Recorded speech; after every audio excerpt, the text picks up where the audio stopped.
கண்களை மூடி ஜெபிக்கலாம். சந்தோஷவின் ஒளியே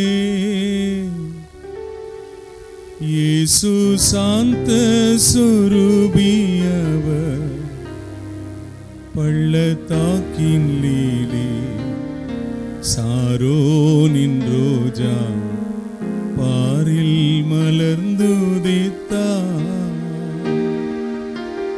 சந்தோஷவின் ஒளியே இன்ப பரலோகம் துறந்தவர் துன்பம் சகித்திட வந்தவர்.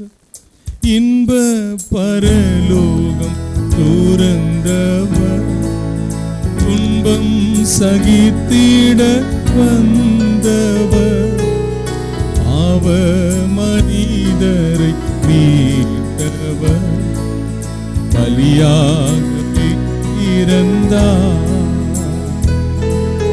பாவ மனிதரை மீட்டவர் பலியாகவே பிறந்தார். சந்தோஷ விண்ணொளியே இயேசு சாந்த சொரூபியவர் பள்ளத்தாக்கின் லீலி சாரோனின் ரோஜா பாரில் மலர்ந்துதித்தார். சந்தோஷ விண்ணொளியே எங்கள் சமாதான பிரபு இவர் இயேசு அதிசயமானவர். எங்கள் சமாதான பிரபு இவர் இயேசு அதிசயமானவர்.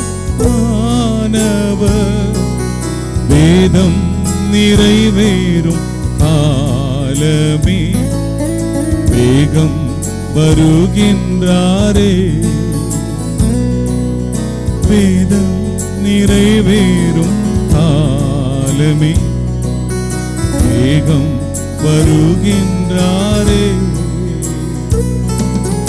சந்தோஷ விண்ணொளியே இயேசு சாந்த சொரூபியவர் பள்ளத்தாக்கின் லீலி சாரோனின் ரோஜா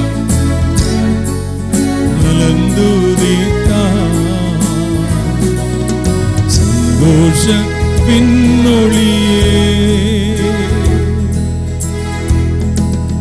பரிசுத்த பிதாவே இயேசுவின் நாமத்தில் உம்முடைய சமூகத்தில் எங்களை தாழ்த்துகிறோம். உம்முடைய வார்த்தைக்காக நாங்கள் காத்திருக்கிறோம்.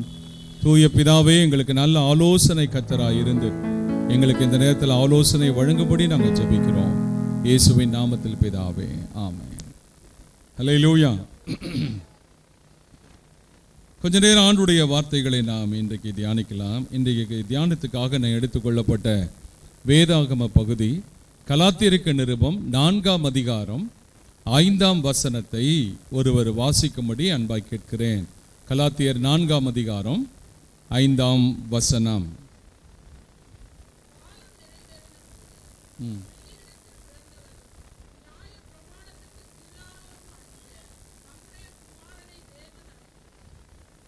கர்த்தருக்கு மகிமை உண்டாகட்டும்.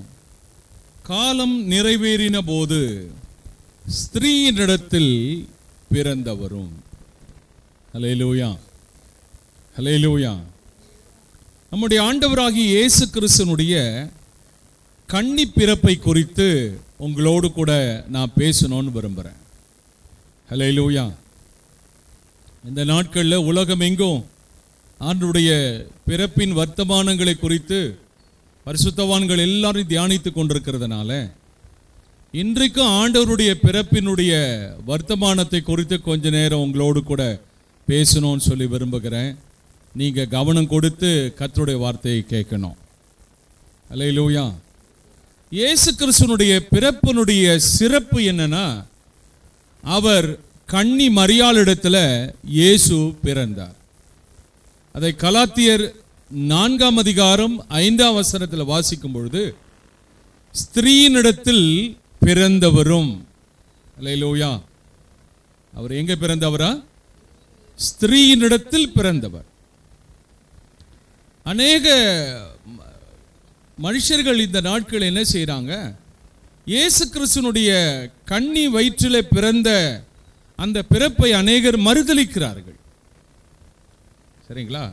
அமெரிக்காவில் இருக்கிற கலிபோர்னியாவில் ஒரு யூனிவர்சிட்டி இருக்கு. அந்த பல்கலைக்கழகத்தில் ஒரு ஆய்வு செய்திருக்கிறார்கள். அந்த ஆய்வில் அநேக அந்த நாட்கள் இருந்த சில சபைகளில் பேப்டிஸ்ட் சர்ச்சில் மட்டும் கிட்டத்தட்ட 64% பேர் மட்டும்தான் இயேசு கிறிஸ்துனுடைய கன்னி பிறப்பை ஏற்றுக்கொண்டாங்க. உலகத்தாரை பற்றி பேசல.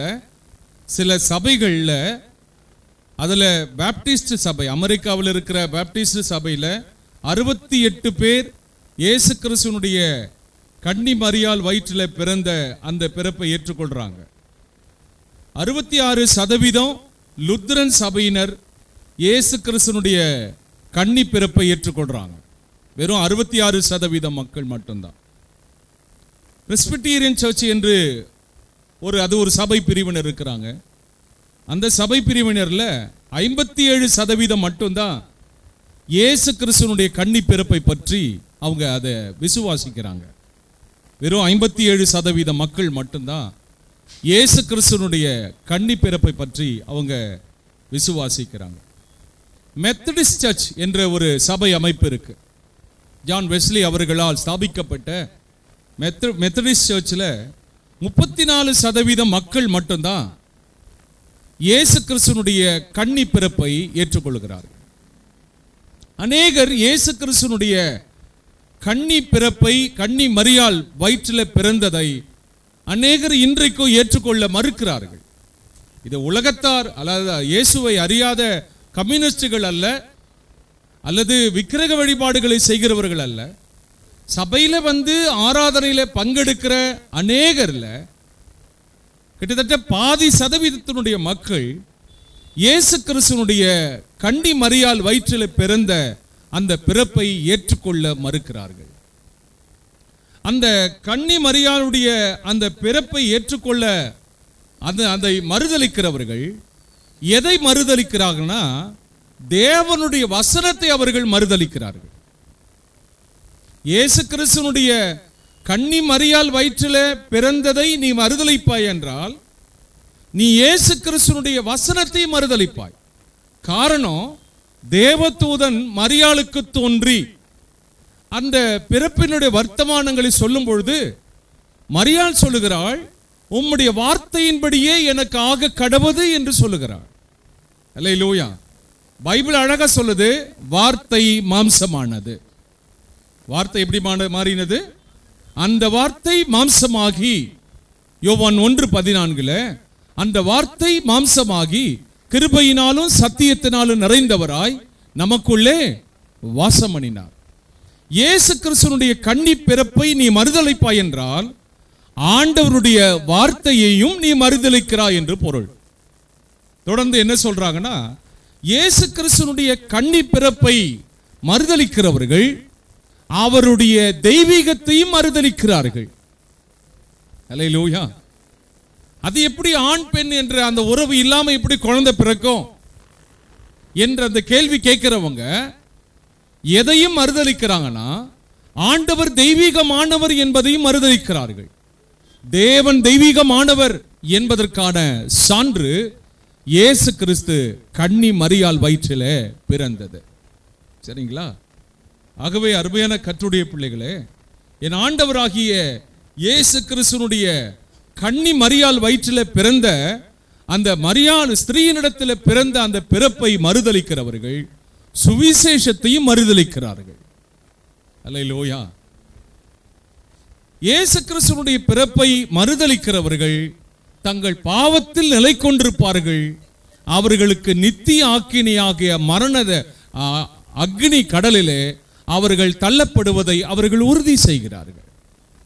ஆகவே அருமையான கர்த்தருடைய பிள்ளைகளே, இயேசு கிறிஸ்துனுடைய தெய்வீகத்தை நீ விசுவாசிப்பாய் என்றால் அவருடைய தெய்வீகமான பிறப்பை நீ விசுவாசித்து தான் ஆக வேண்டும். இயேசு கிறிஸ்துனுடைய வார்த்தையை நீ விசுவாசிப்பாய் என்றால் அவர் வார்த்தையினால் உண்டானவர் என்பதையும் நீங்க விசுவாசித்து தான் ஆக வேண்டும். அல்லேலூயா. சிலர்லாம் சில சபைகள்லாம் கிறிஸ்துமஸை கொண்டாட மாட்டாங்க. தெரியுமா உங்களுக்கு? சில சபைகள் எல்லாம் எதை கொண்டாட மாட்டாங்க? கிறிஸ்துமஸை கொண்டாட மாட்டாங்க. கடந்த நாளில் ஒரு மார்க்கெட் பிளேஸில் போகும்போது அந்த மார்க்கெட் பிளேஸில் ஒரு பாஸ்டர் என்ன பண்றாரு, அங்கே வந்து ஒரு கிறிஸ்தவர்களோடு கூட வாக்குவாதம் செய்கிறாங்க. கிறிஸ்துமஸ் கொண்டாடப்பட்டதுன்னு சொல்லி பைபிள் எங்க போட்டிருக்குன்னு சொல்லிட்டு அவர்களோடு கூட வாக்குவாதம் செய்கிறார். நல்ல கவனிங்க, சாத்தானுக்கு பைபிள்ல பிடிக்காத 3 புத்தகங்கள் இருக்கு. சாத்தானுக்கு பைபிள்ல பிடிக்காத 3 புத்தகங்கள். அதுல ஒன்று ஆதியாகமத்தின் புத்தகம், 2 யோனா தீர்க்கதரிசியின் புத்தகம், 3வது தானியேலின் புத்தகம். இந்த 3 புத்தகத்தையும் பின்னாட்கள் என்ன சொன்னாங்கன்னா, இது கட்டுக்கதை. உலகம் எப்படி தேவனுடைய வார்த்தையினால் உண்டாக முடியும்? இது கட்டுக்கதை. தேவனுடைய சிருஷ்டிப்பை ஒரு கட்டுக்கதையாக சொன்னார்கள். ஆகவே ஆதியாகமம் புத்தகம் என்பது ஒரு கட்டுக்கதை. யோனா எப்படி 3 நாள் மீனில் வயிற்றில் இருக்க முடியும்? ஆகவே இதுவும் ஒரு கட்டுக்கதை என்று சொன்னார்கள். தானியேல் தீர்க்கதரிசியின் புத்தகம் இயேசு கிறிஸ்துவினுடைய வருகையை பற்றி சொல்ற புத்தகம், அதையும் ஒரு கட்டுக்கதை என்று சொன்னார்கள். ஏன் அதை கட்டுக்கதை சொல்லி விளக்குறாங்கன்னா, இதை ஏன் நாம முக்கியத்துவம் படுத்துறோம் அப்படின்னா, ஆதியாகமத்தின் புத்தகத்துல கிறிஸ்து வாக்களிக்கப்படுகிறார். அல்லேலூயா. கிறிஸ்துனுடைய பிறப்பு ஆதியாகமம் 3:15 சொல்லப்படுகிறது. கிறிஸ்துனுடைய மரணமும் உயிர்த்தெழுதலும் யோனா தீர்க்கதரிசியின் புத்தகத்தில் சொல்லப்படுகிறது. கிறிஸ்துனுடைய 2ஆம் வருகை தானியேல் தீர்க்கதரிசன புத்தகத்தில் சொல்லப்பட்டிருக்கிறது. கிறிஸ்துனுடைய பிறப்பு, கிறிஸ்துனுடைய உயிர்த்தெழுதல், கிறிஸ்துனுடைய வருகை, கிறிஸ்துவை ஏற்றுக்கொள்றது இந்த உலகம். ஆனா கிறிஸ்துவின் பிறப்பை ஏற்றுக்கொள்ள மறுக்கிறது. கிறிஸ்துவை ஏற்றுக்கொள்கிறது இந்த உலகம். ஆனா கிறிஸ்துனுடைய மரணம் மற்றும் உயிர்த்தெழுதலை ஏற்றுக்கொள்ள மறுக்கிறது. கிறிஸ்துவை ஏற்றுக்கொள்கிறார்கள், ஆனால் கிறிஸ்து திரும்ப வரப்போகிறார், அந்த வருகையை ஏற்றுக்கொள்ள இந்த உலகமானது மறுக்கிறது. எதையெல்லாம் தேவனுடைய சத்தியமாக பரிசுத்த வேதாகமம் எடுத்துக் கொடுக்கிறதோ அதையெல்லாம் இந்த உலகம் மறுத்து கொண்டே இருக்கிறது. ஆகவே கிறிஸ்துவின் பிறப்பை டிசம்பர் 25 என்பது இயேசு கிறிஸ்துனுடைய பிறந்த தேதி கிடையாது. அல்லேலூயா.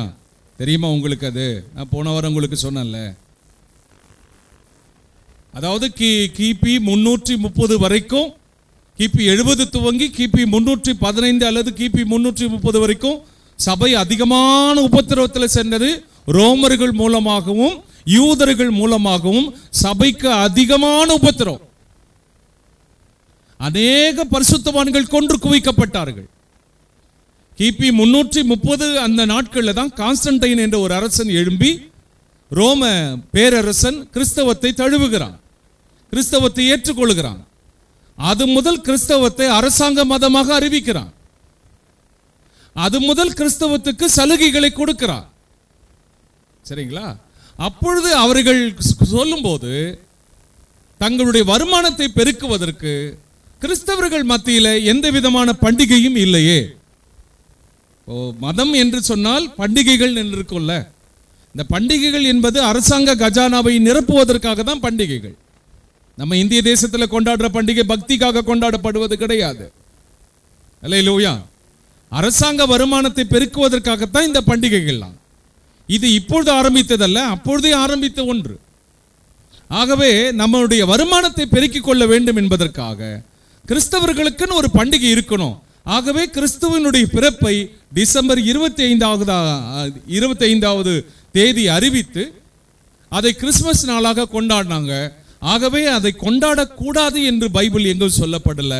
அருமையான கர்த்தருடைய பிள்ளைகளே, கிறிஸ்துவனுடைய பிறப்பு முக்கியத்துவம் வாய்ந்ததாக கருதப்படுகிறது. அல்லேலூயா.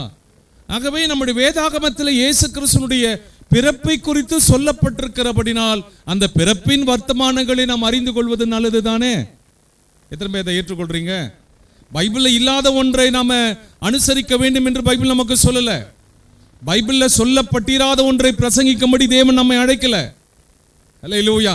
வேதாகமத்தில் கிறிஸ்துவனுடைய பிறப்பினுடைய முக்கியத்துவத்தை மத்தேயும் லூக்கா ஆசிரியரும் எழுதுறாங்க. ஆகவே இயேசு கிறிஸ்துவனுடைய பிறப்பினுடைய முத்தாய்ப்பாய் அடங்கி இருக்கிற ஒரு காரியம் என்னன்னா, அவர் கன்னி மரியாள் வயிற்றில் பிறந்தது. அல்லேலூயா, அல்லேலூயா. அதை அந்த சிறப்பை குறித்து ஒரு 3 காரியத்தை உங்களோடு கூட நான் பேசணும்னு சொல்லி விரும்புகிறேன். நீங்க விழிப்பா தெளிவா இருந்தீங்கன்னா நான் பண்ற பிரசங்கத்தை கேளுங்க. அல்லேலூயா. இதுல முதல் பகுதியாக the reality of the virgin birth, கன்னி பிறப்பினுடைய உண்மை தன்மை. இயேசு கிறிஸ்துனுடைய கன்னி பிறப்பினுடைய உண்மை தன்மையை குறித்து கொஞ்ச நேரம் பேசணும்னு விரும்புகிறேன். வாசிக்கலாம் இதே வசனத்தை. கலாத்தியருக்கு நிருபம் 4ஆம் அதிகாரம் 5ஆம் வசனம் வாசிங்க. காலம் நிறைவேறின போது, போதும் சிஸ்டர், ஸ்திரீயினிடத்தில் பிறந்தவரும். இயேசு கிறிஸ்து யாரிடத்தில் பிறந்தார்? ஸ்திரீயினிடத்தில் பிறந்தவர். நாமெல்லாம் யார் மூலமா பிறந்தோம்? தகப்பன் மூலமா பிறந்தோம். நாம எல்லாம் யார் மூலமா பிறந்தோம்? தகப்பன் மூலமாக, தாயின் வயிற்றிலிருந்து பிறந்தோம்.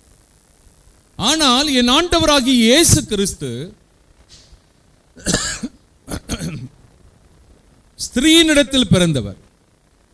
அல்லேலூயா. பரிசுத்த ஆவியானவர் உன்மேல் வந்து நிழலிடுவார் என்று சொல்லப்பட்ட அந்த வேத வசனத்தின்படியாகவே இயேசு ஸ்திரீயினிடத்தில் பிறந்தார். அல்லேலூயா. பழைய ஏற்பாட்டில் அநேக அற்புத பிறப்புகள் உண்டு. பழைய ஏற்பாட்டில் அநேக அற்புதமாய் பிறந்த பிள்ளைகள்லாம் இருக்கிறாங்க. ஆபிரகாமுக்கும் சாராளுக்கும் பிறந்த ஈசாக்கு. ஆபிரகாமுக்கு 100 வயது, சாராளுக்கு எத்தனை வயசுமா? 90 வயசு. அதாவது குழந்தை பிறப்பதற்கு சாத்தியமே இல்லாத வயது அது. கவனிங்க, அந்த பிள்ளைங்களை பாருங்க, கொஞ்சம் தயவு செய்து கொஞ்சம் கவனிங்க. சாராளுக்கு, ஆபிரகாமுக்கு 100 வயது, சாராளுக்கு 90 வயது. குழந்தை பெறுவதற்கான சாத்திய கூறுகள் இல்லை. பைபிள் சொல்லுது, தன் சரீரம் செத்து போனதையும், ஆபிரகாம் தன்னுடைய சரீரம் செத்து போச்சு, சாராளுடைய கர்ப்பமும் செத்து போச்சு. தன் சரீரம் செத்து போனதையும் சாராளுடைய கர்ப்பம் செத்து போனதையும் என்னாது இருந்தானா? அப்படின்னா குழந்தை பிறப்பதற்கான சாத்திய கூறுகளே இல்லாத போது கர்த்தர் ஒரு ஈசாக்கை கொடுத்தார். இது ஒரு அற்புதமான பிறப்பு. அல்லேலூயா, அல்லேலூயா. அடுத்தது என்னன்னா, சிம்சோன் பிறந்த அந்த பிறப்பு மனோவாவுக்கும் அவள் மனைவிக்கும் பிறந்த பிள்ளை. அல்லேலூயா. மனோவாவுக்கும் அவளுடைய மனைவிக்கும் பிறந்த சிம்சோனுடைய பிறப்பு. மூன்றாவது எல்கானா மற்றும் அன்னாளுக்கு பிறந்த, அதாவது குழந்தை பாக்கியமே அற்றுப்போன அன்னாள். பெனினாளுக்கு குழந்தை பிறக்கிறது, அன்னாளுக்கு குழந்தை இல்லை. அவள் மனக்லேசப்பட்டு தேவ சமூகத்தில் வருந்து நிற்கிறாள். தேவன் வாக்குரைத்தபடியாகவே ஒரு தீர்க்கதரிசியை அவள் பெற்றெடுக்கிறாள். ஹல்லேலூயா.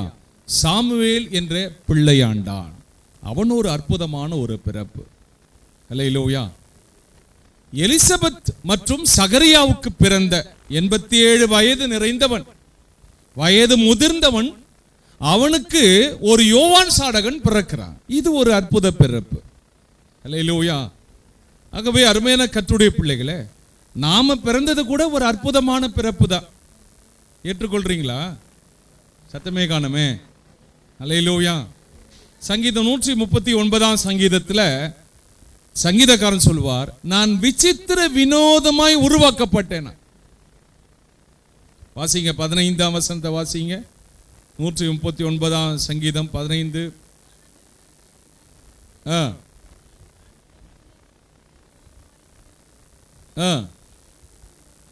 என் எலும்புகள் உமக்கு மறைவாய் இருக்கவில்லை, என் கருவை உம்முடைய கண்கள் நல்லா கவனிங்க, நாம பிறந்து வளர்ந்தது கூட ஒரு அற்புதம் தான். ஏற்றுக்கொள்றீங்களா? இம்மட்டும் நம்ம உயிரோடு வாழ்வதே ஒரு அற்புதம் தான். ராமே சொல்ல மாட்டீங்களா? அல்லேலூயா. என் கருவை உம்முடைய கண்கள் பாடணும்ல. உம்மழகான கண்கள் என்னை கண்டதாலே. ஆண்டவருடைய கண்கள் நம்ம அம்மா வயித்துல நம்ம கருமுட்டையா இருக்கும் போது நம்மை அவர் கண்டுவிட்டார். பாடுறீங்களா என் கூட சேர்ந்து? உம்மழகான கண்கள் என்னை கண்டதாலே முடிந்ததென்று நினைத்த நான் உயிர் வாழ்கிறேன். முடிஞ்சிச்சுட்டாங்க, அவ்வளவுதான். உழைக்கவே மாட்டேன்ட்டாங்க, உயிர் வாழ வாய்ப்பே இல்லைன்ட்டாங்க. ஆனாலும் வாழ்ந்து கொண்டிருக்கிறோம். இது அற்புதமா இல்லையா? அல்லேலூயா. தூக்கி எறியப்பட்ட என்னை வேண்டும் என்று சொல்லி சேர்த்து கொண்ட நல்ல நேசரே, தூக்கி எறியப்பட்ட என்னை வேண்டும் என்று சொல்லி சேர்த்து கொண்ட அழகான கண்கள் என்னை கண்டதாலே முடிந்ததென்று நினைத்த நான் உயிர் வாழ்வேன். நாம் உயிர் வாழ்வதே ஒரு அற்புதம். நம்ம தாயின் வயிற்றில் நம்ம செத்திருக்க வேண்டியது. என் தாயின் வயிற்றிலிருந்து என்னை எடுத்தவர் நீரே.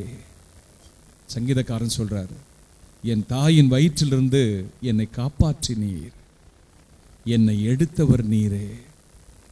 அல்லேலூயா. நம்ம அம்மா வயிற்றில் நம்மளை எடுத்தது யாரு? கர்த்தர் தான் நம்மளை எடுத்தார். அதனால தான் இன்னைக்கு வரைக்கும் உயிரோடு இருக்கிறோம். விசித்திர வினோதமா உருவாக்குறாராம். என் எலும்புகள் எல்லாம் உருவேற்படும் நாள் முதற்கொண்டு சரீரத்துல வளர்ற ஒவ்வொரு எலும்புகளுடைய ஒவ்வொரு அவயமும் விசித்திர வினோதமா உருவாக்கப்பட்டிருக்கா. நம்ம எல்லாம் ஒரே உருவ அமைப்பில் இருக்கிறோமா? சொல்லுங்க.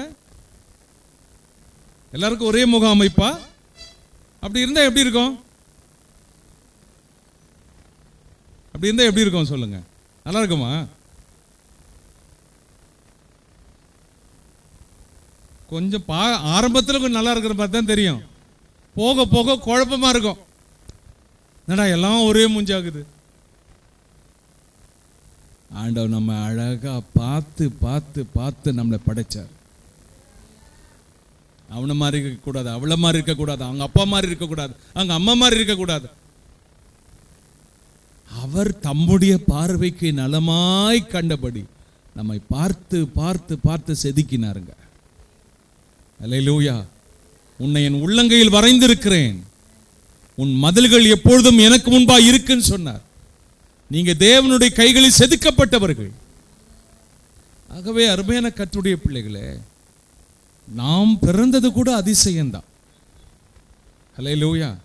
இப்ப நம்முடைய பிறப்புக்கும் இயேசுவின் பிறப்புக்கும் என்ன வித்தியாசம் இருக்குன்னா, நம்முடைய பிறப்பு அதிசயம் அப்படின்னா இயேசுவின் பிறப்பு முற்றிலும் வித்தியாசமானது. அல்லேலூயா. இயேசுவின் பிறப்பு புருஷ சம்பந்தம் இல்லாம ஸ்திரீயின் வித்தாக வந்தார். அல்லேலூயா. அதுதான் அவருடைய பிறப்பினுடைய உண்மை நிலை. அல்லேலூயா. இயேசு கிறிஸ்துவுக்கு அப்பா கிடையாது, அம்மா மட்டும்தான். நமக்கு அப்பா இருக்கிறாங்க. இயேசு கிறிஸ்துவுக்கு யாரு கிடையாது? தகப்பன் இல்லாத ஒரு உறவில இயேசு இந்த பூமியில அவதரித்தார். ஏன் அப்படி அவதரிக்கணும் அப்படின்னு கேட்டீங்கன்னா, அது தீர்க்க தரிசனம். வாசிங்க இப்போ ஆதியாகமம் 3:15. ஆதியாகமத்தின் புத்தகம் 3ஆம் அதிகாரம் 15ஆம் வசனம். உனக்கும் ஸ்திரீக்கும் உன் வித்துக்கும் அவள் வித்துக்கும் பகை உண்டாக்குவேன், அவர் உன் தலையை நசுக்குவார், நீ அவருடைய குதிங்காலை நசுக்குவாய். உன் வித்துக்கும் அவள் வித்துக்கும். ஆண்டவர் ஆதியாகமம் 3:15 வேதாகமத்தில் முதல் ஒரு வாக்குறுதியை கொடுக்கிறார். வேதாகமத்தின் முதல் வாக்குறுதி எதுனா, உன் வித்துக்கும் அவள் வித்துக்கும் பகை உண்டாக்குவேன். அவர் உன் தலையை நசுக்குவார், நீ அவருடைய குதிங்காலை நசுக்குவாய். உன் என்பது சாத்தானை பார்த்து சொல்றார், சர்பத்தை பார்த்து சொல்றார். அவள் என்பது ஏவாளை பார்த்து சொல்லுகிறார். அல்லேலூயா. ஒரு புருஷ வித்து அல்ல, ஒரு ஸ்திரீயின் வித்து எழும்பி சாத்தானை நசுக்க போகுது. அல்லேலூயா. புருஷ வித்து அல்ல, ஒரு ஸ்திரீயின் வித்து எழும்பி சாத்தானை நசுக்க போகுது என்ற அந்த காரியத்தை கர்த்தர் தீர்க்கதரிசனமா சொல்லி இருக்கிறார். அல்லேலூயா. சாத்தான் என்ற ஒரு பெரிய வல்லமை இருக்கு. அந்த பெரிய வல்லமையை மேற்கொள்வதற்கு கர்த்தர் யாரை பயன்படுத்துகிறார்னா, ஒரு புருஷனை அல்ல, ஒரு ஸ்திரீயை தான் கர்த்தர் பயன்படுத்துகிறார். ஒரு புருஷனுடைய வித்தை அல்ல, ஒரு ஸ்திரீ வித்துன்னா சந்ததின்னு அர்த்தம். வித்துனா என்ன அர்த்தம்? சத்தமா சொல்லுங்க. சந்ததி. 2 விதமான சந்ததி தோன்ற போகிறது. ஒன்று சாத்தானுடைய சந்ததி, மற்றொன்று கிறிஸ்துவினுடைய சந்ததி. சாத்தானுடைய சந்ததியில் வந்தவன் தான் காயின். அல்லேலூயா. சாத்தானுடைய சந்ததியில அப்படியே காயினுடைய சந்ததி வருது. ஸ்திரீயின் வித்தாக வெளிப்பட்டவன் தான் ஆபேல். சர்ப்பத்தின் வித்து எழும்பி என்ன செய்து இப்ப ஸ்திரீயின் வித்தை நசுக்குகிறது. காயின் எழும்பி ஆபேலை கொன்றான். சாத்தானுக்கு ஒரு பெரிய சந்தோஷம், நான் யாரை கொன்னுட்டேன், தேவனுடைய சந்ததி அழிச்சிட்டேன்னு சொல்லி ரொம்ப சந்தோஷப்படுறான். கர்த்தர் சும்மா இல்ல, ஒரு சேத்தை கர்த்தர் கொடுக்கிறார். அல்லேலூயா. சேத்துக்கு ஏனோஸ் பிறக்கிறான். இந்த சேத்தினுடைய சந்ததியில வந்தவன் தான் நோவா. அல்லேலூயா. அல்லேலூயா. இந்த ஸ்திரீயின் வித்து அப்படியே தொடர்ந்து பாருங்க. நோவா. நோவாவுக்கு 3 பிள்ளைங்க பிறக்கிறாங்க, சேம், காம், யாப்பேத். சர்ப்பத்தின் வித்து அங்கேயும் உள்ள வருது. இந்த தேவனுடைய சந்ததியை வளரவிடக் கூடாது என்பதற்காக எழும்பி காமை கொன்றது, காமை சபித்தது. காம் சபிக்கப்பட்டு போயிட்டான். காம் என்ன ஆயிட்டான்? சபிக்கப்பட்டு போயிட்டான். அல்லேலூயா. காம் சபிக்கப்பட்டு போனபடினால சாத்தானுடைய வல்லமை காமனுடைய சந்ததி மூலமா வருது. காமனுடைய சந்ததியில வந்தவன் தான் நிம்ரோத். அல்லேலூயா. அந்த நிம்ரோத் சாத்தானுக்கு அடையாளம். அடுத்தது சேமுடைய சந்ததியை கர்த்தர் தெரிந்து கொள்றாரு. சேமுடைய சந்ததியிலிருந்து வந்தவன் தான் ஆபிரகாம். ஆபிரகாமுக்கு இஸ்மவேல், ஈசாக்கு என்ற 2 பிள்ளைகளை கர்த்தர் கொடுக்கிறார். அதுல ஈசாக்கு ஸ்திரீயின் வித்து. அல்லேலூயா. ஈசாக்குக்கு 2 பிள்ளைங்க பிறக்கிறாங்க, ஏசா, யாக்கோபு. ஏசா எழும்பி யாக்கோபை கொலை செய்ய பார்த்தான். யாக்கோபு ஸ்திரீயின் வித்து. யாக்கோபுக்கு 12 பிள்ளைகளை கர்த்தர் கொடுக்கிறார். அல்லேலூயா. அதுல யூதா கோத்திரம் என்பது ஸ்திரீயின் வித்து. இந்த யூதா கோத்திரத்தில் இருந்து வந்தவன் தான் தாவீது அரசன். அல்லேலூயா. அந்த தாவீதின் சந்ததியில் பிறந்தவர் தான் என் ஆண்டவராகிய இயேசு கிறிஸ்து, ஸ்திரீயின் வித்து. அல்லேலூயா. அல்லேலூயா. ஆகவே அருமையான கர்த்தருடைய பிள்ளைகளே, என் ஆண்டவராகிய இயேசு கிறிஸ்து கன்னி மரியாள் வயிற்றில் பிறக்க வேண்டும் என்பது தேவனுடைய நியமனம். அல்லேலூயா. இதை யாரும் மறுக்கவும் கூடாது, மறுதலிக்கவும் கூடாது. இதை மறுப்பாய் என்றால் தேவனுடைய தெய்வீகத்தை நீ மறுதலிக்கிறாய். கிறிஸ்துமஸே வேண்டாம், கிறிஸ்துமஸ் எல்லாம் கொண்டாடக்கூடாது, கொண்டாட்டமே கிறிஸ்தவங்களுக்கு இருக்கக்கூடாது அப்படின்னா நீ தேவனுடைய தெய்வீகத்தை மறுதலிக்கிறாய். கிறிஸ்துவனுடைய பிறப்பை நீ மறுதலிப்பாய் என்றால் நீ தேவனுடைய சுவிசேஷத்தை மறுதலிக்கிறாய். கிறிஸ்துவனுடைய பிறப்பை நீ மறுதலிப்பாய் என்றால் தேவனுடைய தெய்வீகத்தை நீ மறுதலிக்கிறாய், தேவனுடைய வார்த்தையை நீ மறுதலிக்கிறாய். ஆகவே அருமையான கர்த்தருடைய பிள்ளைகளே, இயேசு கிறிஸ்து கன்னி மரியாள் வயிற்றிலே உற்பத்தியானார். ஆமென். அல்லேலூயா. இது அவருடைய உண்மை நிலை, the reality of the virgin birth. இயேசு கிறிஸ்துனுடைய கன்னி பிறப்பினுடைய உண்மை நிலை என்னன்னா, அது தீர்க்க தரிசனத்தில் மூலமாக வந்தது. அல்லேலூயா. இது ஏசாயா தீர்க்கதரிசியின் புத்தகம் 7ஆம் அதிகாரம் 14ஆம் வசனத்துல ஒரு தீர்க்கதரிசனத்தை ஏசாயா மூலமா கர்த்தர் சொல்றாரு. கொஞ்சம் வாசிங்க. ஆதலால் உங்களுக்கு ஒரு அடையாளத்தை கொடுப்பாரு.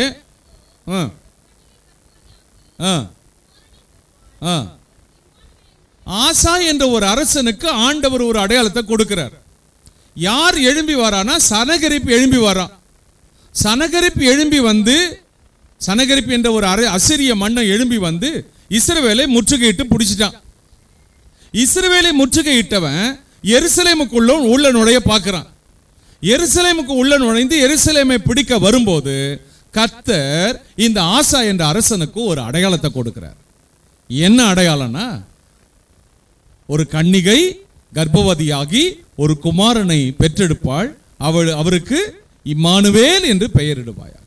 இம்மானுவேல் என்றால் தேவன் நம்மோடு இருக்கிறார் என்று பொருள். அல்லேலூயா. நல்ல கவனிங்க. ஏசாயா மூலமா கர்த்தர் துல்லியமாக தீர்க்கதரிசனமா உரைக்கப்படுகிற செய்தி என்னவென்றால், கன்னிகை கர்ப்பவதியானாள். அல்லேலூயா. அதுதான் லூக்கா சுவிசேஷ புத்தகம் 1ஆம் அதிகாரம் 32ஆம் வசனத்திலையும் 35ஆம் வசனத்திலையும் மரியாளுக்கு தேவதூதன் தோன்றி. அல்லேலூயா.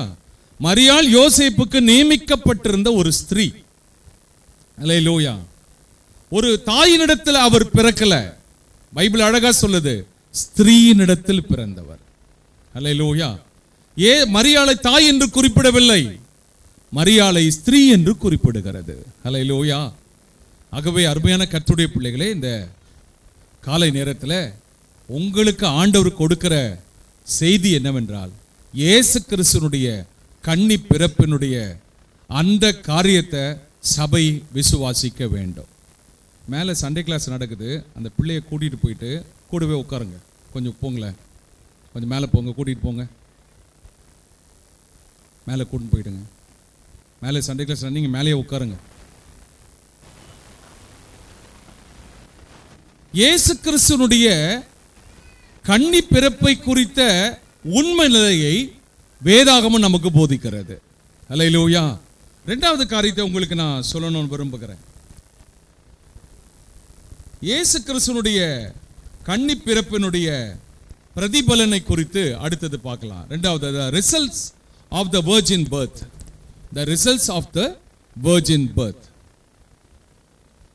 கன்னி பிறப்பினுடைய பிரதிபலன் அல்லது முடிவு, அதனுடைய பயன் என்ன என்று சொல்லி பார்க்கலாம். இயேசு கிறிஸ்துவினுடைய அதே வசனத்தை வாசிக்கலாம். கலாத்தியர் 4ஆம் அதிகாரம் 5ஆம் வசனம். காலம் நிறைவேறின போது ஸ்திரீயினிடத்தில் பிறந்தவரும், அடுத்த ஒரு வார்த்தையை இங்க பவுல் குறிப்பிடுகிறார், நியாயப்பிரமாணத்துக்கு கீழானவர். யார் அவரு? நியாயப்பிரமாணத்துக்கு கீழானவர். இயேசு கிறிஸ்துவனுடைய கன்னி பிறப்பை பரிசுத்த வேதாகமம் சொல்லும் பொழுது அவரை எப்படி அழைக்கிறதுனா, அவர் நியாயப்பிரமாணத்துக்கு கீழானவர். ஒரு கன்னிகை கர்ப்பவதியாகி ஒரு குமாரனை பெற்றெடுப்பாள் என்பது தீர்க்கதரிசனம். அதன்படியாகவே பரிசுத்த ஆவியானவர் மரியாள் மேல் நிழலிட்டபடியினால் மரியாளுடைய வயிற்றில் ஒரு பரிசுத்த பிள்ளை உருவாயிற்று. அல்லேலூயா. இயேசு கிறிஸ்து இந்த பூமியிலே வெளிப்படுவதற்கு அவருக்கு தேவைப்பட்டது நியாயப்பிரமாணத்துக்கு கீழானவர். அப்படின்னா என்ன அர்த்தம்னா, இயேசு கிறிஸ்து என்ற ஒரு சாதாரண ஒரு மனிதனாக இந்த பூமியிலே அவர் அவதரித்தார். அல்லேலூயா, அல்லேலூயா.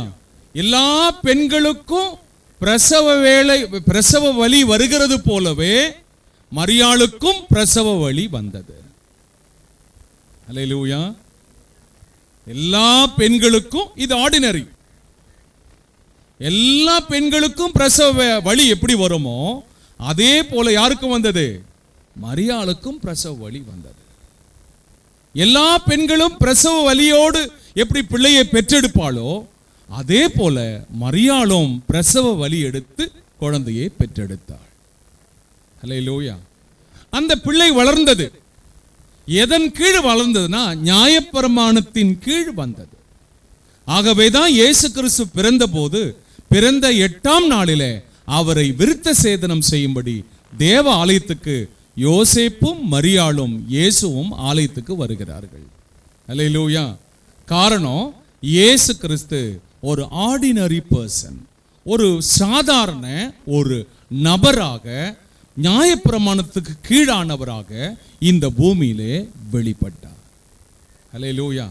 அவருக்கு நம்மை போலவே ஒரு பெற்றோர் இருந்தார்கள்.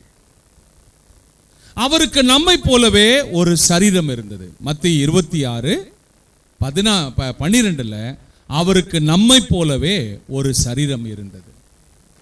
அவருக்கு நம்மை போலவே ஒரு ஆத்துமா இருந்தது. என் ஆத்துமா மரணத்துக்கு ஏதுவான துக்கம் கொண்டிருக்கிறது என்பதை மத்தேயு 26:38 ஆண்டவர் சொல்றார்.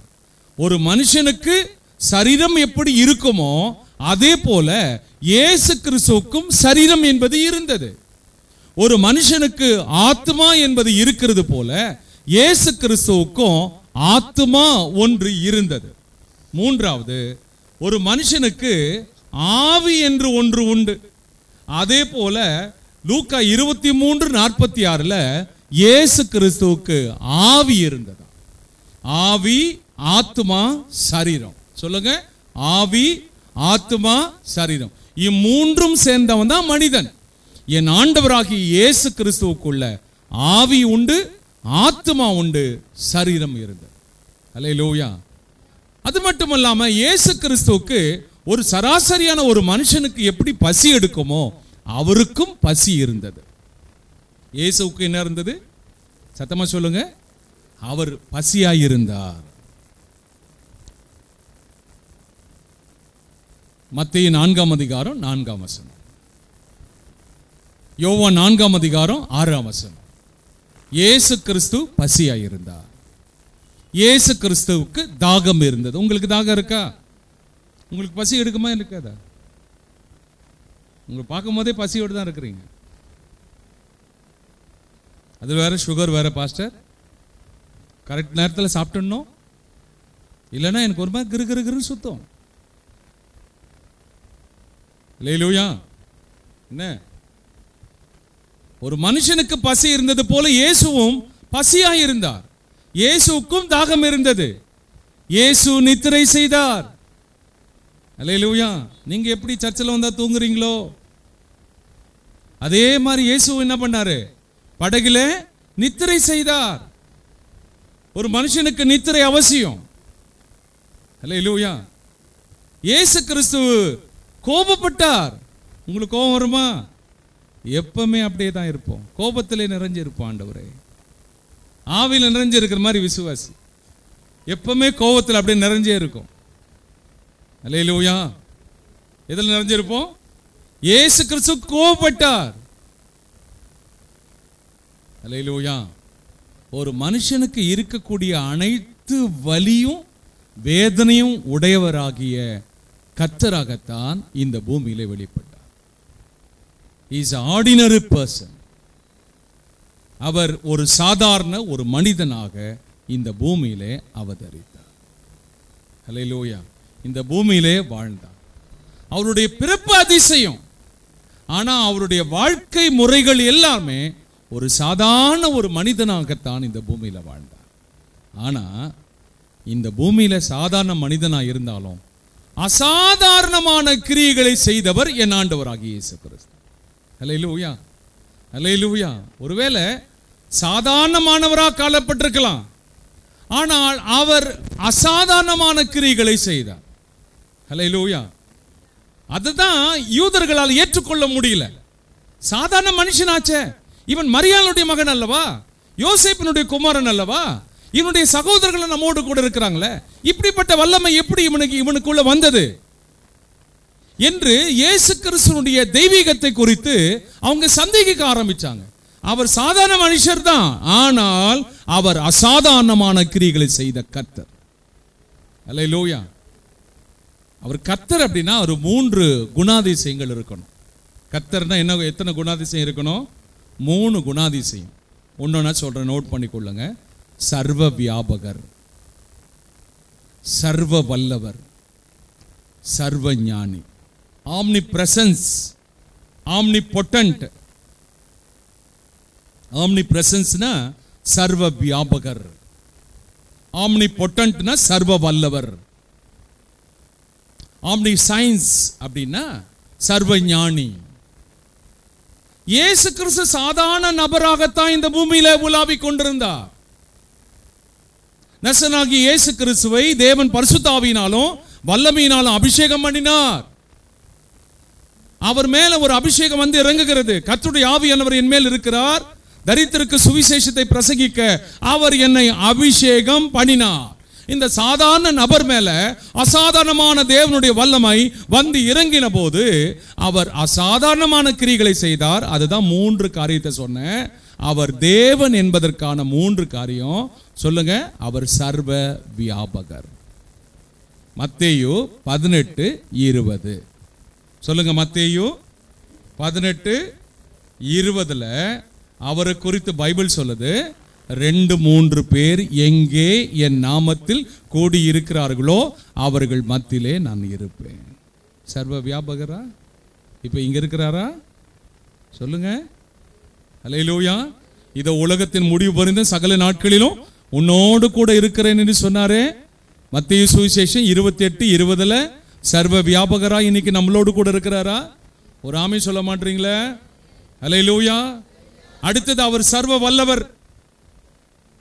மத்தேயு 28:18 சொல்றாரு, இயேசு கிறிஸ்து உயிர்த்தெழுந்து சீஷர்களுக்கு தரிசனமாகும் போது வானத்திலும் பூமியிலும் சகல அதிகாரங்கள் எனக்கு கொடுக்கப்பட்டிருக்கிறது சொன்னாரா இல்லையா? இயேசு சர்வ வல்லவர். மத்தேயு 28:18 இயேசு சர்வ வியாபகர், இயேசு சர்வ வல்லவர். அது மட்டுமல்லாம இயேசு சர்வ ஞானி, எல்லாவற்றையும் அறிந்திருக்கிற கர்த்தர். ஆமென் சொல்லுங்களேன், சத்தமா சொல்லுங்களேன். எல்லாவற்றையும் அறிந்திருக்கிற கர்த்தர். யோவான் சுவிசேஷ புத்தகம் 16ஆம் அதிகாரம் 30ஆம் வசனம். யோவான் 16:30 சகலத்தையும் வாசிங்க கொஞ்சம். அதை யோவான் 16:30 வாசிங்க. நீர் எல்லாவற்றையும் அறிந்திருக்கிறீர் என்றும்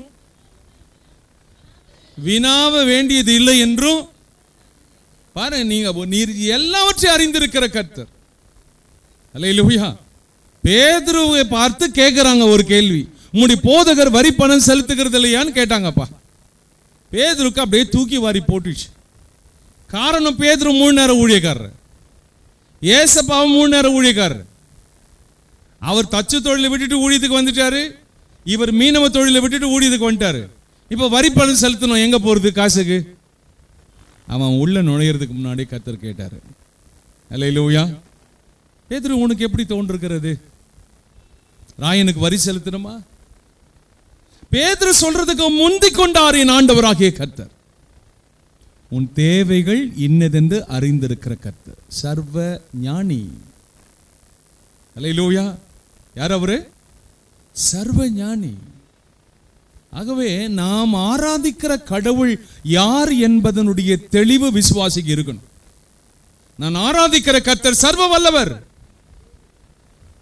அவர் எங்கும் வியாபித்திருக்கிறவர், அவர் எல்லாவற்றையும் அறிந்திருக்கிறவர்.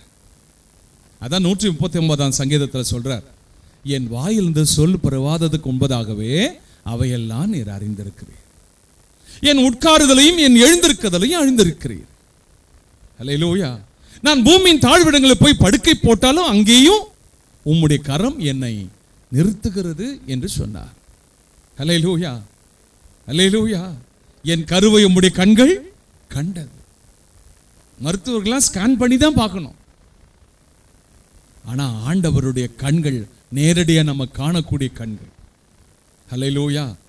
ஆகவே நாம் ஆராதிக்கிற கர்த்தர் சர்வ வல்லவர், சர்வ வியாபகர்.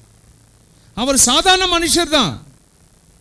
அவருக்கு நம்மை போல பசி இருந்தது, நம்மை போல தாகம் இருந்தது, நம்மை போல தூக்கம் இருந்தது, நம்மை போல கண்ணீர் இருந்தது, நம்மை போல வியாகுலம் இருந்தது, நம்மை போல கோபம் இருந்தது. நம் வாயிலிருந்து உமிழ்நீர் புறப்படுகிறது போல அவர் வாயிலிருந்து உமிழ்நீர் வந்தது. அவருடைய சரீரத்திலிருந்து ரத்தமும் ஜலமும் வந்தது. அவருடைய சரீரத்தில் நமக்கு எப்படி வியர்வை இருக்கிறதோ அதே போல அவருடைய சரீரத்திலும் வியர்வை வந்தது. அவர் ஒரு ஆர்டினரி பர்சன். ஆனால் அவர் எக்ஸ்ட்ராடினரி பர்சனாக, அல்லேலூயா, அசாதாரணமான கிரியைகளை செய்த கர்த்தராக இந்த பூமியிலே என் ஆண்டவர் கிரியை செய்தார். ஏன் உங்க வாழ்க்கையில அசாதாரணமான கிரியைகளை செய்ய மாட்டாரா? நம்புறீங்களா இல்லையா? அதனால தான் அந்த பாட்டு பாடணும். என்ன பாடல்? அற்புதர் அற்புதர் அற்புதர் அற்புதர் இயேசு அற்புதர், அண்டினோர் வாழ்வை இன்பமாய் மாற்றும் இயேசு அற்புதர். அல்லேலூயா. நம்புறீங்களா? விசுவாசிக்கிறீங்களா? என்னுடைய இந்த பலவீனப்பட்ட சரீரத்தோடு தான் இயேசு கிறிஸ்துவும் இந்த பூமியில வாழ்ந்தார். என்ன போலவே வலியும் வேதனை உடைய கர்த்தராகத்தான் வாழ்ந்தார். ஆனால் அவர் அற்புதமான கர்த்தர். அல்லேலூயா. என் கூட சேர்ந்து கைகளை தட்டி பாடலாமா? அற்புதர் அற்புதர் அற்புதர் அற்புதர் இயேசு அற்புதர், அண்டினோர் வாழ்வை இன்பமாய் மாற்றும் இயேசு அற்புதர். எல்லோரும் பாடுங்கள், கை தாளம் போடுங்கள், சந்தோஷத்துடனே சங்கீதம் பாடுங்கள். எல்லோரும் பாடுங்கள், கை தாளம் போடுங்கள், சந்தோஷத்துடனே. அற்புதர் அற்புதர் அற்புதர் அற்புதர் இயேசு அற்புதர், அண்டினோர் வாழ்வை இன்பமாய் மாற்றும் இயேசு அற்புதர். அலைகடல் மேலே நடந்தவர் எங்கள் இயேசு அற்புதர், அகோர காற்றையும் அமைதிப்படுத்திய இயேசு அற்புதர்.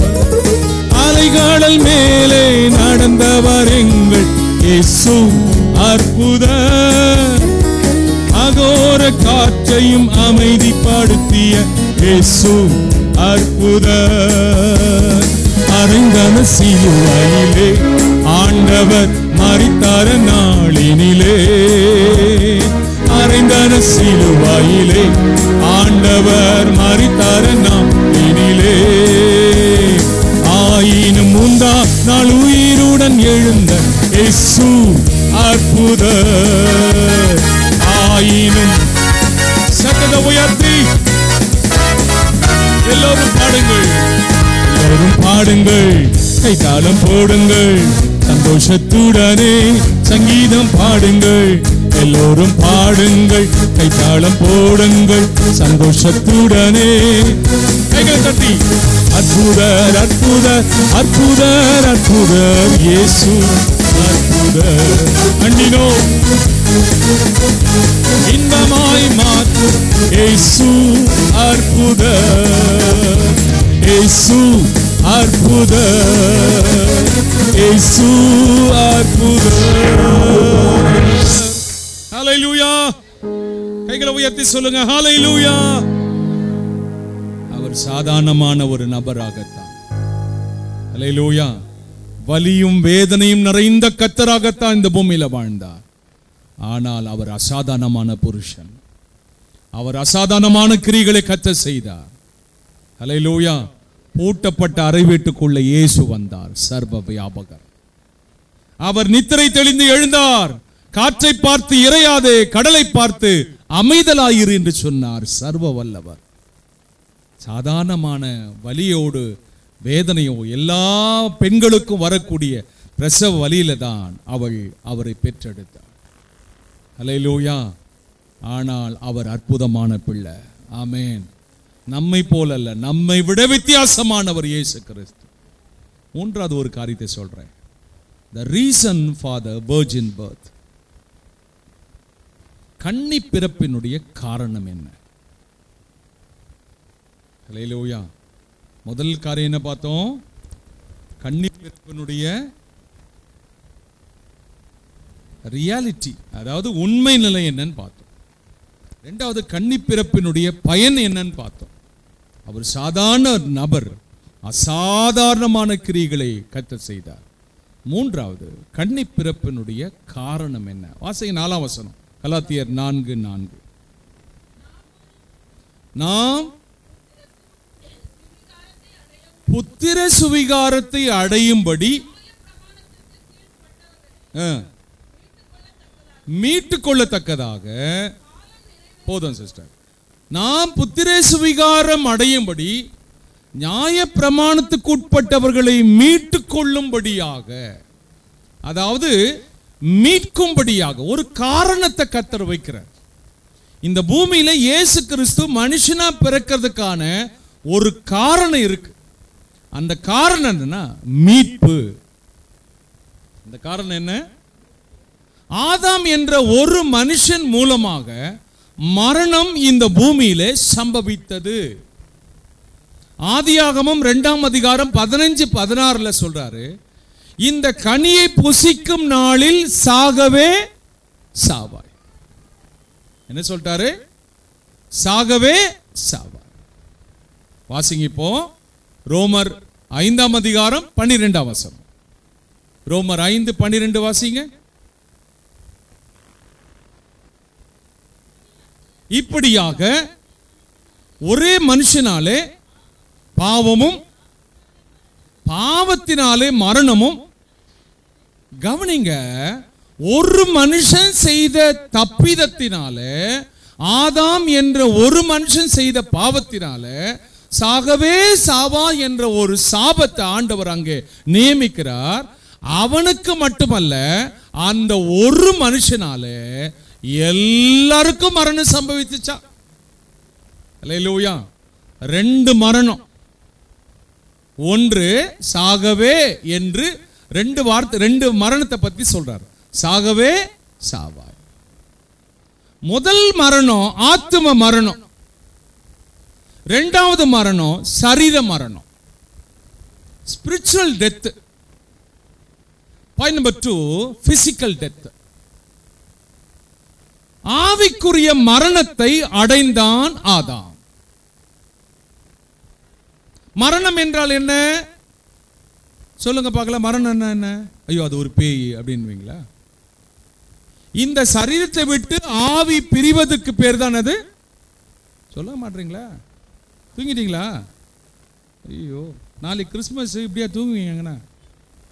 ஐயோ அங்கங்க 1 மாசத்துக்கு முன்னாடியே கொண்டாடினுங்க, நைட்லாம் தூங்காம எங்கேயோ வீடு வீடா சுத்திக்கின்னு கேரல்னு சொல்லிட்டு மிக்சரும் புகடாவும் எச்சு கட்டி சாப்பிட்டுக்கின்னு நீங்களும்ங்கிறீங்களே. அல்லேலூயா. 2 மரணத்தை பத்தி பேசுறார் ஆபிரகாமுக்கு, ஆதாமுக்கு. சாகவே சாவாய். ஒன்று ஆவிக்குரிய மரணத்தை அடைஞ்சான். புசித்த உடனே செத்துட்டானா? இல்ல, அவன் ஆத்மா செத்து போச்சு. 2வது அவன் சரீரம் செத்து போச்சு. அந்த ஆதாம் துவங்கி நம்ம எல்லாருக்கும் அந்த காரியத்தை அவன் விதைச்சிட்டு போயிட்டான். எபேசியர் 2ஆம் அதிகாரம் 1ஆம் வசனம். அக்கிரமங்களினாலும் பாவங்களினாலும் மரித்தவர்களாயிருந்த உங்களை உயிர்ப்பித்தார். மரணம்னா என்னன்னு சொன்ன? பிரிவுன்னு சொன்ன. மரணம்னா என்ன அர்த்தம்? பிரிவு. அப்பா விட்டு இளையகுமாரன் தூரமா போயிட்டான். அப்பா விட்டு இளையகுமாரன் என்ன பண்ணா? தூரமா போயிட்டான். தூரமா போன திரும்பி வந்தவன சொல்றாரு, மரித்தான் உயிர்த்தான், காணப்படாமல் போனான் மீண்டுமாய் காணப்பட்டான். அப்பா விட்டு தூரமா போன இளையகுமாரனை பற்றி அப்பா சொல்றாரு மரித்தான். அப்படின்னா என்ன அர்த்தம்னா, தேவனை விட்டு தூரமா போற வாழ்க்கையெல்லாம் செத்து போன வாழ்க்கை. ஒரு காலத்துல அப்படிதான் இருந்தோம். ஒரு காலத்துல எப்படி இருந்தோம்? தேவனை விட்டு தூரமா இருந்தோம். அக்கிரமங்களினாலும் பாவங்களினாலும் மரித்தவர்களாய் இருந்தோம். ஆண்டவர் வந்து நம்மளை தொட்டு எழுந்திருப்பான்ட்டார். எழுந்து நிமிர்ந்து நிற்கிறோம். ஆமென். ஹல்லேலூயா, ஹல்லேலூயா. இந்த ஆதாம் துவங்கி மனிதர்கள் எல்லாருக்கும் இந்த ஆவிக்குரிய மரணமும் சரீர மரணமும் தொற்றிக்கொண்டது. அது ஒரு தொற்று நோய் மாதிரி தொற்றிக்கொண்டது. ஹல்லேலூயா. அது எப்படி தொற்றிக்கொண்டது? ஒரு தொற்று வியாதி மாதிரி முழு உலகத்தை அது பாதிச்சிச்சு. கவனிங்க, ஆண்டவர் சொல்றாரு, நீ சாகவே சாவ. இந்த மரணத்தின் பிடியில் இருக்கிற மனுஷனை மீட்டெடுப்பதற்காக இயேசு கிறிஸ்து என்ற ஒரு பரிசுத்த வித்து உலகத்துக்கு தேவைப்பட்டுச்சு. என்ன வித்து? பாவ வித்து. உலகம் முழுவதுமா அந்த ஆதாமுடைய சந்ததியா நிறைஞ்சிருக்கு. அவங்க எல்லாம் பாவத்தினுடைய அந்த வலியில சிக்குண்டு கிடக்கிறாங்க. இந்த பாவியை மீட்டெடுப்பதற்கு இன்னொரு பாவியால முடியாது. பாவியை மீட்டெடுப்பதற்கு இன்னொரு பாவியால முடியாது. காரணம், நாம் எல்லாரும் பாவம் செய்து தேவனுடைய மகிமையை அற்றவர்கள் ஆனோம். ரோமர் 3:23-24. நம்ம எல்லாரும் பாவம் செஞ்சிட்டோமா? முழு உலகமே பாவ கரைக்குள்ள கரைப்பட்டு கிடக்கிறது. எல்லாரும் பாவம் செஞ்சிட்டோம், தேவனுடைய மகிமை இழந்துட்டோம். ஆகவே ஒரு பாவியை மீட்க இன்னொரு பாவியால முடியாது. ஒரு பாவியை மீட்க பரிசுத்தரால் தான் முடியும். ஆகவேதான் இயேசு கிறிஸ்து இந்த பூமியில கன்னி வயிற்றில் வந்து பிறந்ததுக்கான மிக முக்கியமான காரணம் என்னன்னா, பாவிகளை மீட்க ஒரு பரிசுத்த பிறப்பு தேவைப்பட்டுச்சு. அல்லேலூயா, அல்லேலூயா. நாமெல்லாம் பாவிகள், நம்மை மீட்க ஒரு பரிசுத்தர் பூமியிலே பிறந்தார். அதுதான் லூக்கா 1:32 மற்றும் 35 வசனத்துல ஆண்டவர் சொல்றாரு, உன்னிடத்துல பிறக்க போகிறது தேவனுடைய பரிசுத்தம் உள்ளது. வாசிங்க. அவர் பெரியவராயிருப்பார், எனப்படுவார்.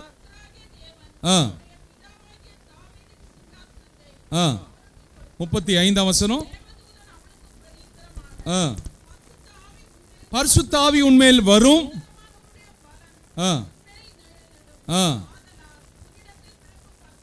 உன்னிடத்தில் பிறக்கும் பரிசுத்தம் உள்ளது, தேவனுடைய குமாரன் எனப்படும். இந்த கரைப்படைந்த உலகத்துக்கு இன்னொரு கரைப்படைந்த இரட்சகரால முடியாது. கரைப்படைந்த இந்த உலகத்தை மீட்க கரைப்படையாத ஒரு இரட்சகர் தேவைப்பட்டது. அல்லேலூயா. அவர்தான் இயேசு. அல்லேலூயா. அவருடைய பூமிக்குரிய வாழ்க்கையை நீங்க பார்த்தீங்கன்னா, அவருக்கு நம்மை போலவே பசி இருந்தது, நம்மை போலவே தாகம் இருந்தது, நம்மை போலவே கண் இருந்தது, நம்மை போலவே தூக்கம் இருந்தது, நம்மை போலவே கோபம் இருந்தது, நம்மை போலவே வியாகுலம் இருந்தது, நம்மை போலவே உமிழ் இருந்தது, நம்மை போலவே வியர்வை இருந்தது, நம்மை போலவே ரத்தமும் சரீரமும் ஜலமும் வந்தது. ஆனா நம்மகிட்ட இல்லாத ஒன்று அவர்கிட்ட இருந்தது. அவர்கிட்ட பாவம் என்பது இல்லை. அவர்கிட்ட பரிசுத்தம் உள்ளவராயிருந்தார். அல்லேலூயா, அல்லேலூயா. அவர்கிட்ட எல்லாமே இருந்தது, ஆனா பாவம் மட்டும் அவர்கிட்ட கிடையாது. அதனால்தான் பரிசுத்த வேதாகமம் சொல்லுது, 1 பேதுரு 2:22 பேதுரு சொல்றாரு, அவர் பாவம் செய்யவில்லை.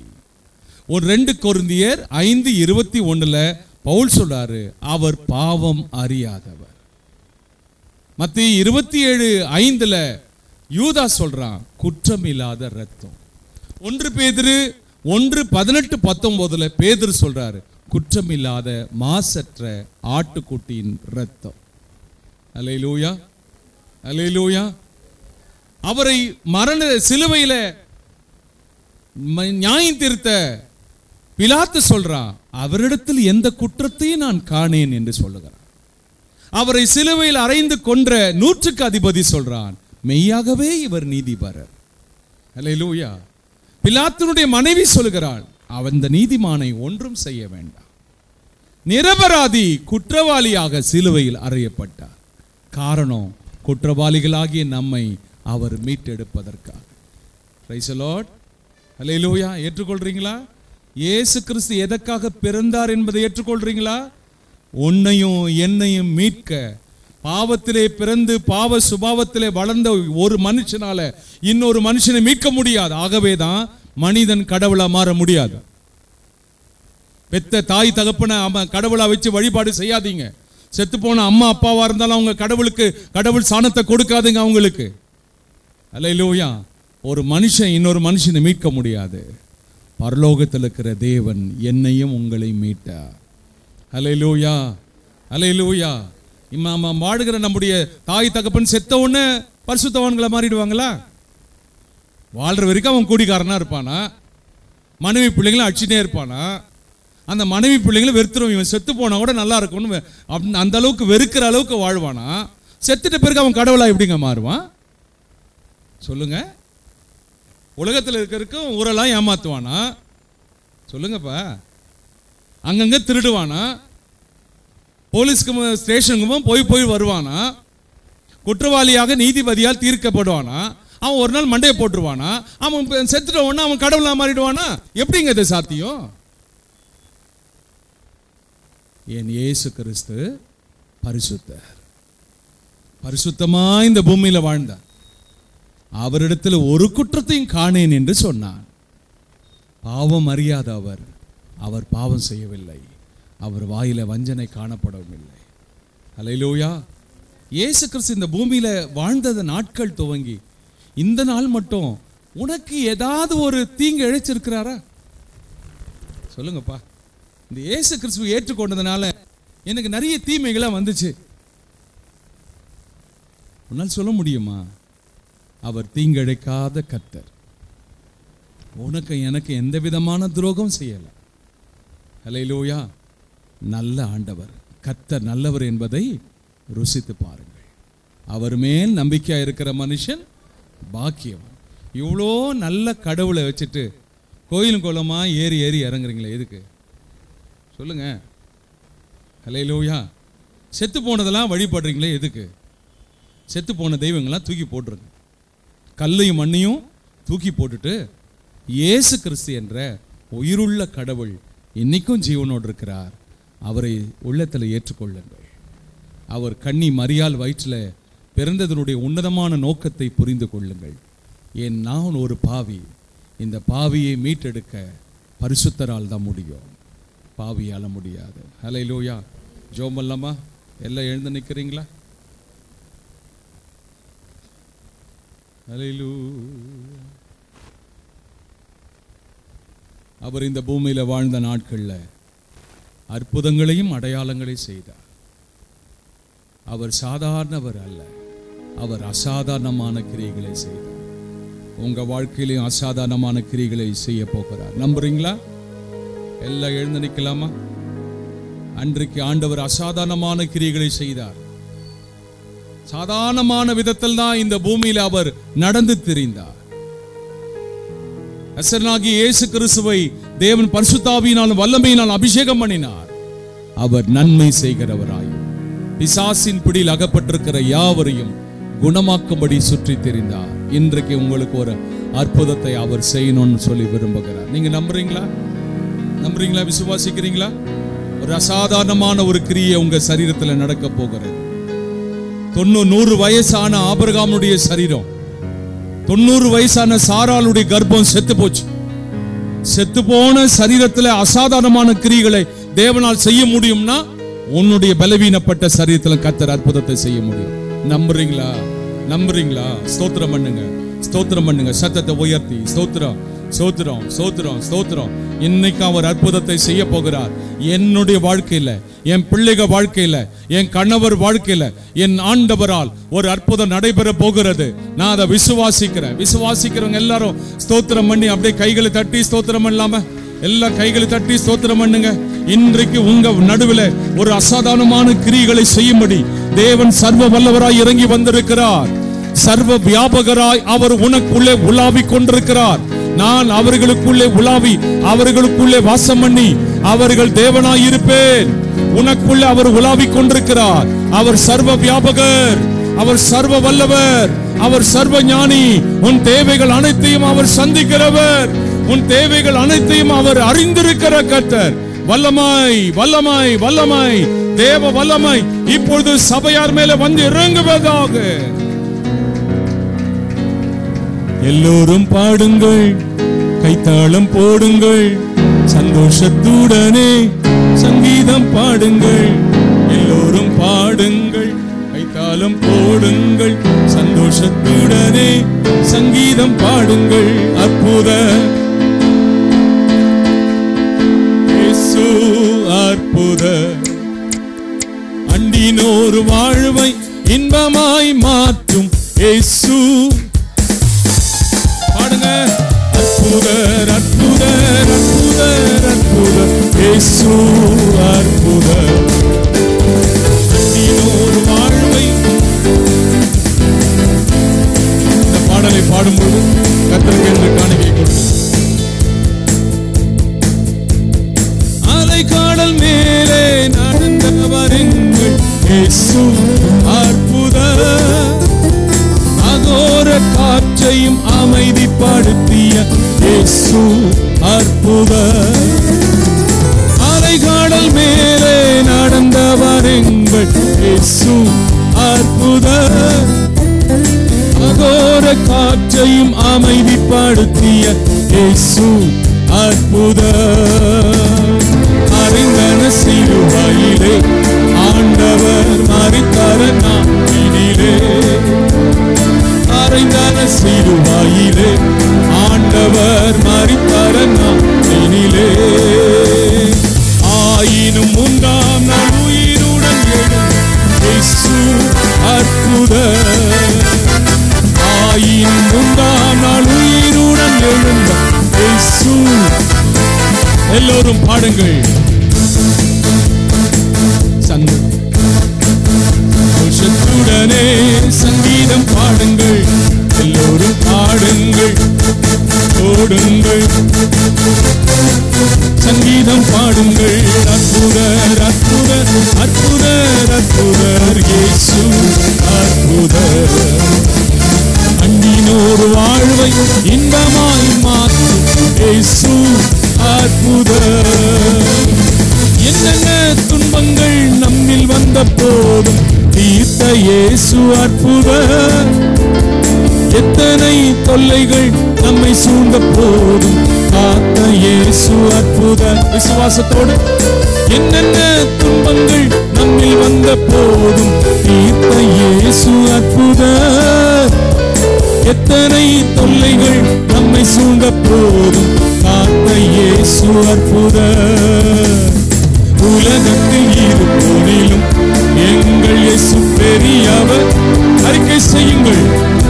இந்த உலகத்தில் இருப்போரிலும் எங்கள் இயேசு பெரியவர் அற்புதரே.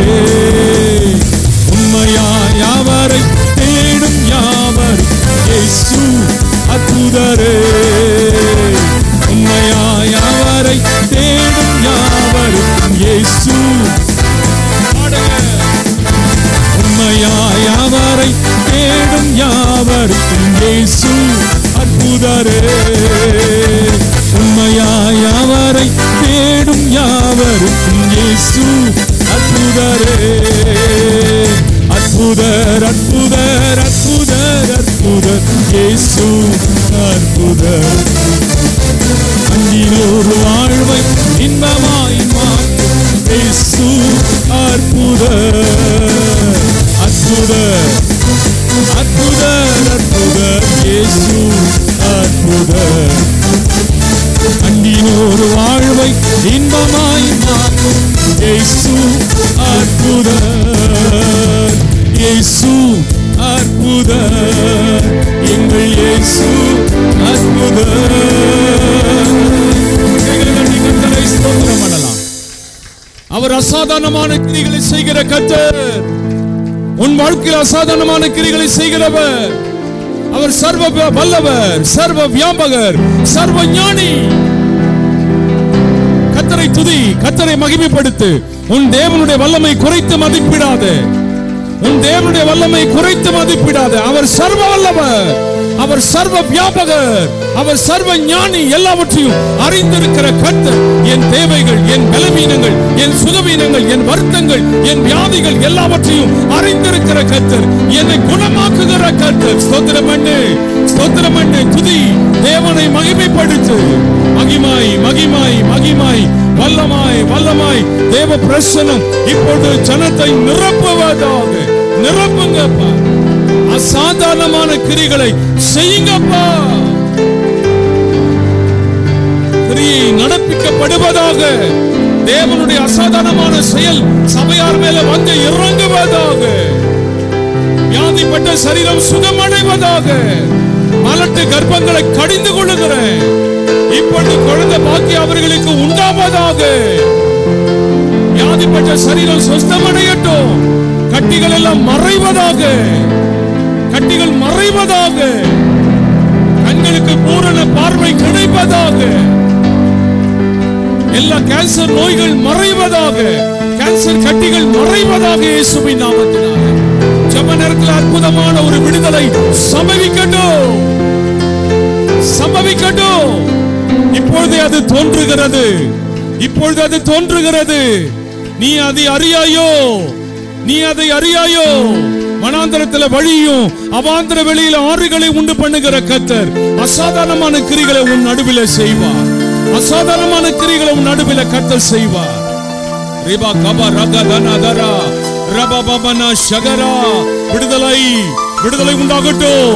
சத்ருவின் கோட்டைகள் தகர்க்கப்படட்டும். மாந்திரிகங்கள் விலகட்டும்.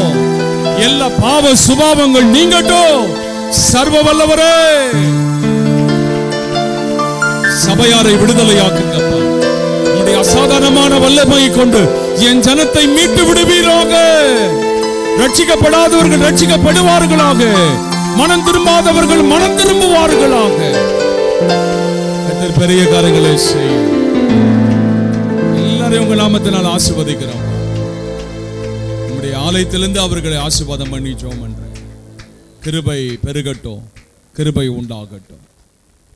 வழிநடத்தும் காத்துக்கொள்ளும். இயேசுவின் நாமத்தில் வேண்டுகிறோம் பிதாவே. பிள்ளைங்க படைத்த காணிக்கைகள் அனைத்தையும் ஆசீர்வதிங்கப்பா. அவங்களுக்கு நிறைவாய் திரும்ப தாங்கப்பா. குறைவுகள் எல்லாம் நிறைவாக்கும். இயேசுவின் மூலம் பிதாவே, ஆமென். சேர்ந்து சொல்லுவோம். என் ஆத்துமாவே கர்த்தரை ஸ்தோத்திரி. என் மூலம் என்னுடைய பரிசுத்த நாமத்தை ஸ்தோத்திரி. என் ஆத்துமாவே கர்த்தரை ஸ்தோத்திரி. அவர் செய்த சகல உபகாரங்களை மறவாதே. ஆமென்.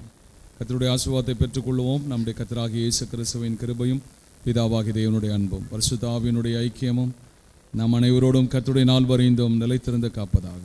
ஆமென். எல்லாருக்கும் ஸ்தோத்திரம். கர்த்தர் உங்களை ஆசீர்வதிப்பார்.